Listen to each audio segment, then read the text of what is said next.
আকাশবাণী আগরতলা। স্থানীয় সংবাদ পড়ছি মনীষা কর্ম। পরিবেশগত ভারসাম্যের ক্ষতি না করে আধুনিক প্রযুক্তির মাধ্যমে আরও বেশি পরিমাণে ফসল উৎপাদনের কৌশল অবলম্বনের উপর গুরুত্ব আরোপ করেছেন রাজ্যপাল ইন্দ্রসেনা রেড্ডি ডানলু।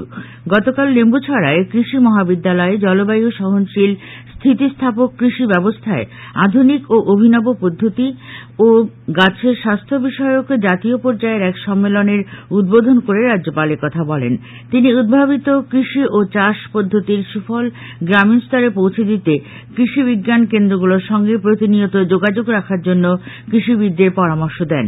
অনুষ্ঠানে বিভিন্ন দেশের প্রতিষ্ঠানে কর্মরত বিশিষ্ট কৃষিবিদ ও কৃষি গবেষকদের পুরস্কৃত করা হয়। কেন্দ্রীয় সরকার পরিবর্তনশীল মহার্ঘ ভাতা সংশোধন করে ন্যূনতম মজুরির হার বৃদ্ধির ঘোষণা করেছেন। নতুন মজুরির এই হার 1 অক্টোবর থেকে কার্যকর হবে। নতুন মজুরির হারগুলি দক্ষতার স্তরের উপর ভিত্তি করে শ্রেণীবদ্ধ করা হয়: অদক্ষ, আধা দক্ষ, দক্ষ এবং উচ্চ দক্ষ, সেই সাথে ভৌগোলিক এলাকা এ, বি এবং সির মাধ্যমে। সংশোধনের পর এ এলাকার শ্রমিকদের জন্য ন্যূনতম মজুরির হার নির্মাণ, ঝাড়ু পরিষ্কার এবং অদক্ষ কাজের জন্য লোডিং এবং আনলোডিং এ প্রতিদিন 783 টাকা হবে।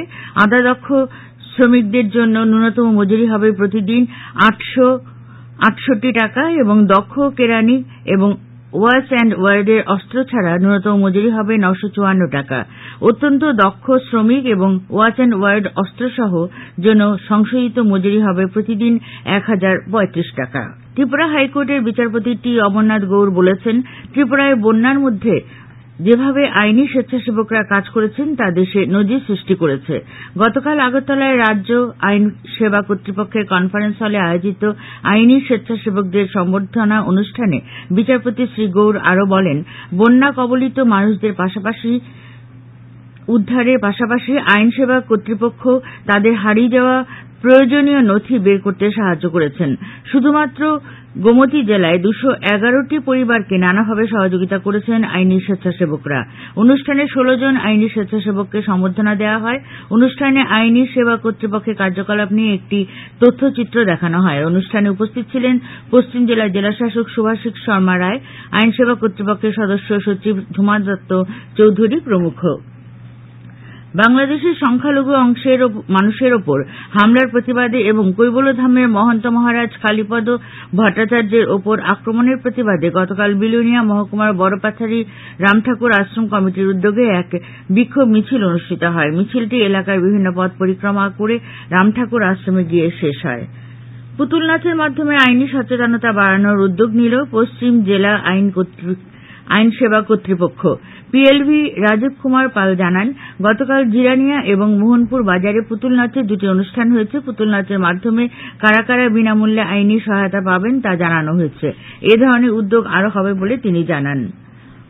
ওয়ার্ল্ড হার্ট ডে উপলক্ষে আগরতলা প্রেস ক্লাব ও চেন্নাই মেডিকেল হেলথ কেয়ারের যৌথ উদ্যোগে আগামীকাল আগরতলা প্রেস ক্লাবে এক স্বাস্থ্য শিবির অনুষ্ঠিত হবে। সকাল 10:30 থেকে আগরতলা প্রেস ক্লাবে এই শিবির শুরু হবে।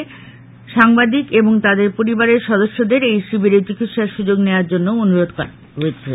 পক্ষকালব্যাপী স্বচ্ছতা অভিযান কর্মসূচিতে অংশ নিয়ে বাইখোড়া দ্বাদশ স্কুলের জাতীয় সেবা প্রকল্প ইউনিটের স্বেচ্ছাসেবীরা গতকাল স্বচ্ছতা অভিযানে অংশগ্রহণ করে।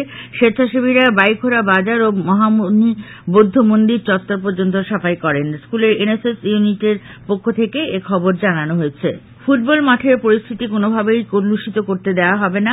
সুষ্ঠু পরিবেশ বজায় রাখতে হবে, না হলে ত্রিপুরা ফুটবল অ্যাসোসিয়েশন কঠোর ব্যবস্থা গ্রহণ করবে। গতকাল এক সাংবাদিক সম্মেলনে টিএফএর থেকে এই সতর্কবার্তা দেওয়া হয়েছে। সম্প্রতি মাঠে কিছু অপ্রীতিকর ঘটনার পরিপ্রেক্ষিতে ক্লাব ও সমর্থকদের প্রতি এই বার্তা দেওয়া হয়। সাংবাদিক সম্মেলনে আরও জানানো হয়, ক্রীড়াপ্রেমী জনগণ এখন যথেষ্ট মাঠমুখী। নৈশালকে খেলা, মাঠের পরিকাঠামো বিস্তর উন্নতি, প্রচুর সংখ্যক ফুটবলারকে মাঠে আনার মধ্য দিয়ে টিএফএ ফুটবলের মান উন্নয়ন ও প্রসারের লক্ষ্যে ইতিবাচক ভূমিকা গ্রহণ করেছে। তাই এই ইতিবাচক পরিবেশ বজায় রাখতে আগামী দিনে টিএফএ আরও সচেতন দৃষ্টি দেবে। সাংবাদিক সম্মেলনে টিএফএ সভাপতি প্রণব সরকার ও সম্পাদক অমিত চৌধুরী সহ অন্যান্য কর্মকর্তাগণ উপস্থিত ছিলেন। চন্দ্রস্মৃতি ঘরোয়া লীগ ফুটবল প্রতিযোগিতার লীগ পর্যায়ের শেষ 2টি খেলা আজ অনুষ্ঠিত হবে। উমাকান্ত মিনি স্টেডিয়ামে এগিয়ে চলো সংঘ বনাম ব্লাডমাউথ ক্লাব এবং লালবাহাদুর ব্যায়ামাগার বনাম টাউন ক্লাব পরস্পরের মুখোমুখি হবে। আবহাওয়ার পূর্বাভাসে জানানো হয়েছে কিছু কিছু জায়গায় আকাশ সাধারণত মেঘলা থাকবে, কোনো কোনো স্থানে বৃষ্টি হওয়ার সম্ভাবনা আছে। আজ সকালে সর্বনিম্ন তাপমাত্রা ছিল 26 ডিগ্রি সেলসিয়াস, দিনের সর্বোচ্চ তাপমাত্রা থাকবে 37 ডিগ্রি সেলসিয়াস। স্থানীয় সংবাদ এখনকার মতো শেষ হলো।